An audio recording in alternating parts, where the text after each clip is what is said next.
আমার ভাইয়েরে পাথর দিয়ে আমার ভাইয়ের নির্মমভাবে হত্যা করছে। আমার যারা বিধবা করছে আমি তাকে ফাঁসি চাই। হ্যাঁ, আমি অবশ্যই আমার বাবার হত্যার বিচার চাই। আমাদের এতিম বানায় ফেলছে, আমরা কোথায় থাকবো? আমার বাবাটাকে কিভাবে নিষ্ঠুরভাবে আঘাত করছে, পাথর দিয়ে কিভাবে মারছে, কিভাবে রাস্তায় ফেলে মারছে। হত্যায়ীদের ফাঁসি চাই, হত্যায়ীদের একান্ত ফাঁসি চাই আমরা। যে মিরপুরের মতনই ব্যবসা করছে সেইখানে হেসরাইতে হেসরাইতে ওনার আয়না এখান থেকে গান এখান থেকে নেই, ওনার কাপড় ছিল না শরীরে, কিভাবে ওনারে টর্চার করে মারছে। আমি আমার স্বামীর হত্যার বিচার চাই, আমার সন্তানের যে ইতিম করছে তার বিচার চাই। আমি যারা আমার স্বামীর এরকম করছে আমি তাকে ফাঁসি চাই।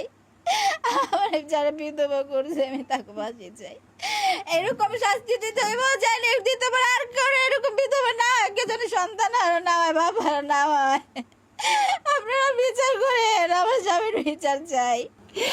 আমার বাইরে সলঙ্গ কইরা বুকের উপরে পাড়া দিয়া যাতাম, বুকের উপরে অনেক অত্যাচার করছে।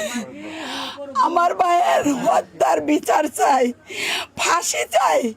আমার ভাইয়ের যারা এমন নির্মম হত্যা করছে, আমার ভাই আমার ছোট ছোট দুইটা বাঁচতে বাঁধে এতেম করছে, তারা আমি হত্যার বিচার চাই, ফাঁসি চাই।